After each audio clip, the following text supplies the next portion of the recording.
Hi అండి. అందరికీ నమస్కారం. Welcome to my channel. ఈ వీడియోలో ఏపీ ప్రభుత్వ ఉద్యోగులకు మరియు పెన్షనర్లకు ఉగాది మరియు రంజాన్ పండుగ కానుక ప్రకటించిన ముఖ్యమంత్రి శ్రీ నారా చంద్రబాబు నాయుడు గారు. పూర్తి వివరాలేంటో వీడియోలో తెలుసుకుందాము. వీడియో ఎక్కడే కానీ స్కిప్ చేయకుండా ఎండ్ వరకు చూసేయండి. అప్పుడు ఇన్ఫర్మేషన్ పూర్తిగా అర్థమవుతుంది. అలాగే వీడియో చూస్తున్న ప్రతి ఒక్కరు లైక్ చేయండి ఫ్రెండ్స్. ఈ వీడియోని తోటి ఉద్యోగ పెన్షన్ మిత్రులతో అయితే షేర్ చేయండి. కొత్తగా మన ఛానల్ చూస్తున్న వారు సబ్స్క్రైబ్ చేసుకోండి. సబ్స్క్రైబ్ చేసుకోవడం వల్ల నేను చేసే వీడియోస్ అన్నీ మీ వరకు రీచ్ అవుతాయి. ఇక ఆలస్యం చేయకుండా వివరాల్లోకైతే వెళ్ళిపోదాము. ఫ్రెండ్స్, ఇక విషయానికొచ్చినట్లయితే ఆంధ్రప్రదేశ్ రాష్ట్రంలో ప్రస్తుత పరిస్థితులను గమనిస్తే ప్రస్తుత ప్రభుత్వ యంత్రాంగాన్ని నడిపించే కీలక శక్తులైన ఉపాధ్యాయులు, ఉద్యోగులు మరియు విశ్రాంత ఉద్యోగుల ఆర్థిక స్థితిగతులు అత్యంత దయనీయంగా, వర్ణనాతీతంగా మారిపోయాయి.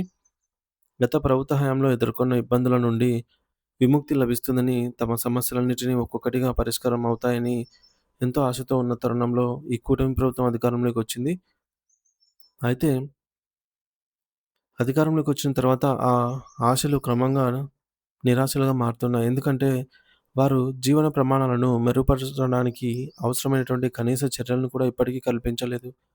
తమ న్యాయమైన కోరికలు తీరుతాయని భావించిన ఈ వర్గాలన్నీ ఇప్పుడు ఒక రకమైన అనిశ్చితిలో కొట్టుమిట్టాడుతూ ఉన్నాయి.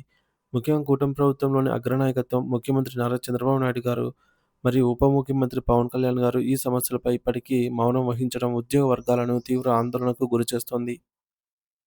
ఏదైతే ఎన్నికల ప్రచారం సమయంలో ఇచ్చిన హామీలు, వేదికల మీద చేసిన వాగ్దానాలు, ఉద్యోగ సంఘాలతో జరిపిన ఆత్మీయ చర్చలు ఇప్పుడు ఏమయ్యాయి అని ప్రతి ఒక్క ఉద్యోగి కూడా ప్రశ్నిస్తున్నారు. ఆ రోజు చూసినటువంటి ఆప్యాయత, ఇచ్చిన భరోసా ఇప్పుడు అమల్లో ఎందుకు కనిపించడం లేదు?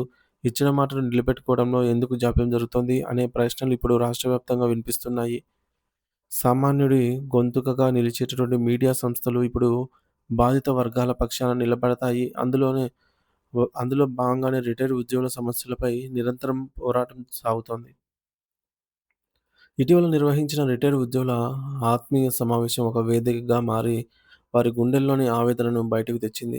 ఆ సమావేశానికి వందలాది మంది వృద్ధ పెన్షనర్లు తరలివచ్చి తమకు రావాల్సిన బకాయిలు అందక ఎంతలా నలిగిపోతున్నారో కన్నీటి పర్యంతమయ్యారు. గత ప్రభుత్వం చేసిన అప్పుల వల్ల తాము నష్టపోయామని, ఇప్పుడు కూటమి ప్రభుత్వం కూడా అదే బాటలో నడిస్తే తమ పరిస్థితి ఏమిటని వారు తీవ్ర నిరసన వ్యక్తం చేశారు. ప్రభుత్వ విధి విధానాలపై పెన్షనర్లలో ఒక రకమైనటువంటి మనస్తాపం, అసంతృప్తి గూడు కట్టుకున్నాయి. ప్రభుత్వం ఒకవైపు సంక్షేమ పథకాలకు భారీగా నిధులు కేటాయిస్తూ, అభివృద్ధి కార్యక్రమాలు నిర్వహిస్తూ వేగంగా దూసుకుపోతోంది. కానీ వ్యవస్థను కాపాడే ఉద్యోగుల విషయంలో మాత్రం ఆర్థిక కారణాలను సాకుగా చూపుతూ వెనక్కి తగ్గడం ఎంతవరకు సమంజసం? మిగిలిన అన్ని వర్గాల ప్రజలను ఆదుకుంటున్నటువంటి కూటమి ప్రభుత్వం రిటైర్డ్ ఉద్యోగుల పెండింగ్ బిల్లుల విషయంలో నిర్ణయాత్మక చర్యలు తీసుకోవటంలో ఎందుకు వెనకడుగు వేస్తోంది? ఇలాంటి నిర్లక్ష్యపూరిత వైఖరి కొనసాగితే రాబోయే రోజుల్లో ఉద్యోగ మరియు ఉపాధ్యాయ సంఘాలు మరోసారి పోరాట పంథాను ఎంచుకోక తప్పదు. ఇప్పటికే వివిధ సంఘాలు కలిసి ఒక భారీ జేఏసీగా ఏర్పడి ప్రభుత్వంతో తాడో పేడో తేల్చుకోవడానికి సిద్ధమవుతున్నాయి. దీనికి సంబంధించి జిల్లాల వారీగా సమావేశాలు నిర్వహిస్తూ ఒక సమరశంఖం పూరించేందుకు కార్యాచరణను సిద్ధం చేసుకుంటున్నాయి. మేము ఏం పాపం చేశాం? జీవితాంతం ప్రభుత్వానికి సేవ చేసి వృద్ధాప్యంలో మా సొంత డబ్బుల కోసం మేము ఎందుకు వేడుకోవాలి అని రిటైర్డ్ ఉద్యోగులు ఆవేదన వ్యక్తం చేస్తున్నారు. కనీసం వైద్య ఖర్చులకు కూడా డబ్బులు లేక ఆసుపత్రుల చుట్టూ తిరగలేక వారు పడుతున్న ఇబ్బందులు వర్ణనాతీతం. ఈ నేపథ్యంలోనే కొత్తగా బాధ్యతలు స్వీకరించిన ప్రభుత్వ ప్రధాన కార్యదర్శి సిఎస్ సాయి ప్రసాద్ గారిని పలువురు ఉద్యోగ సంఘాల నేతలు కలిసి తమ గోడును వెళ్లబోసుకున్నారు. పెన్షనర్లు చేసిన ఒక విన్నపం ఏమిటంటే, వింటే మనసు కలిచివేస్తుంది. అయ్యా, మాకు రావాల్సిన బకాయిలు ఎప్పుడు ఇస్తారో మాకు తెలీదు. కానీ కనీసం మా ఆహ్, పే స్లిప్‌లో ప్రతి నెల డౌన్‌లోడ్ చేసుకునే పే స్లిప్‌లో ఆ బకాయిల వివరాలను అంకెల్లోనైనా చూపించండి. అవి చూసుకొని మాకు ఇన్ని డబ్బులు రావాలి కదా అని సంతోషపడతామని వారు కోరారు. అంటే నగదు రూపంలో చేతికి అందకపోయినా కనీసం కాగితం మీద ఆ విలువలను చూసుకుంటూ ప్రాణాలు నిలుపుకుంటామనే స్థాయికి వారి పరిస్థితి దిగజారిపోయింది. వారు ఆ డబ్బును కళ్ళారా చూస్తారో లేదో తెలియని పరిస్థితిలో కనీసం ఆ పత్రాల మీద ఉన్నటువంటి వివరాలే తమకు కొండంత ఆశనిస్తాయని అయితే వారు భావిస్తున్నారు. ఇది వినటానికి చాలా బాధాకరంగా ఉన్నా సరే, ఇది నేటి ఆంధ్రప్రదేశ్ పెన్షనర్ల చేదు నిజం. ఈ సమస్యలపై మేము నిరంతరం లైవ్ ప్రోగ్రామ్ నిర్వహించడం ద్వారా ఎంతోమంది బాధితులు, పెన్షనర్లు ఫోన్ చేసి తమ గాథలు వినిపిస్తూ ఉన్నారు.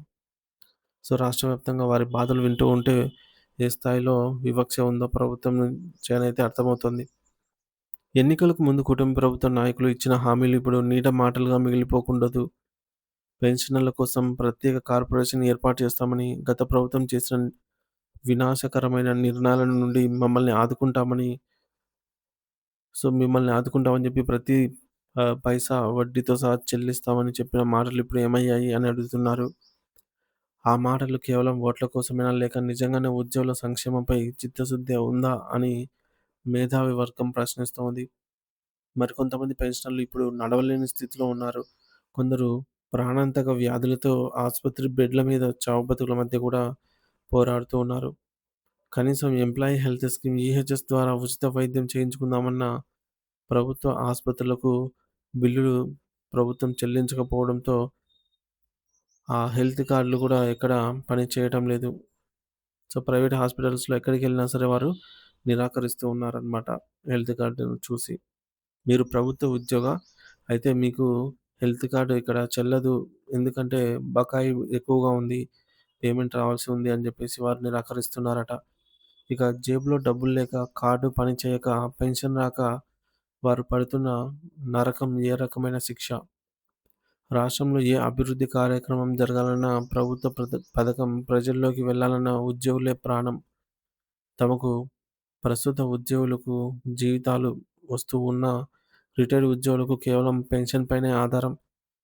సో, దానిపైనే వారి కుటుంబ పోషణ, మందుల ఖర్చులు ఆధారపడి ఉంటాయి. అలాంటి పెన్షన్ మరియు రిటైర్మెంట్ బెనిఫిట్స్ నిలిపివేయడం అంటే వారి ప్రాణాలను హరించడమే అవుతుంది. ఈ విషయంలో సీఎస్ సాయి ప్రసాద్ గారు కూడా ప్రభుత్వానికి నివేదిస్తామని చెప్పడం తప్ప తన చేతుల్లో ఏమీ లేదనే విధంగా వ్యవహరిస్తున్నారు. కొందరు రిటైర్డ్ ఉద్యోగులు మానసిక వేదనతో తమ కష్టార్జితం తమకు అందటం లేదన్న ఆందోళనతో గుండెపోటుకు గురై కూడా అవుతున్నారు. ఇక ఇలాంటి పరిస్థితి మరే ఇతర రాష్ట్రంలోనూ లేదని, ఒక ఆంధ్రప్రదేశ్‌లోనే ఇలా జరగడం అన్యాయమని, ఎంతో దురదృష్టకరమని జెప్పేసి తెలుస్తుంది. రాబోయే ఉగాది మరియు రంజాన్ పండుగలను పురస్కరించుకొని ప్రభుత్వం ఒక మానవీయ కోణంలో ఆలోచించి పెండింగ్ బకాయిలను విడుదల చేయాలి. సో, ఈ పండుగ వేళ అయిన ఆ వృద్ధ పెన్షనర్ల ఇళ్లల్లో దీపాలు వెలిగేలాగా ముఖ్యమంత్రి చంద్రబాబు నాయుడు గారు ఒక కీలక ప్రకటన చేయాలని అందరూ కోరుకుంటూ ఉన్నారు. ఇదేమి గొంతెమ్మ కోరిక కాదు. చట్టబద్ధంగా వారికి రావాల్సిన హక్కు. ఆర్థిక ఇబ్బందులు ఉన్న మాట వాస్తవమే అయినా, సో, రాష్ట్రం ఆర్థిక ఇబ్బందుల్లో ఉంది. కానీ అందరినీ ఆదుకుంటున్నప్పుడు వ్యవస్థకు వెన్నెముకగా ఉన్నటువంటి ఉద్యోగులను విస్మరించడం సరికాదు.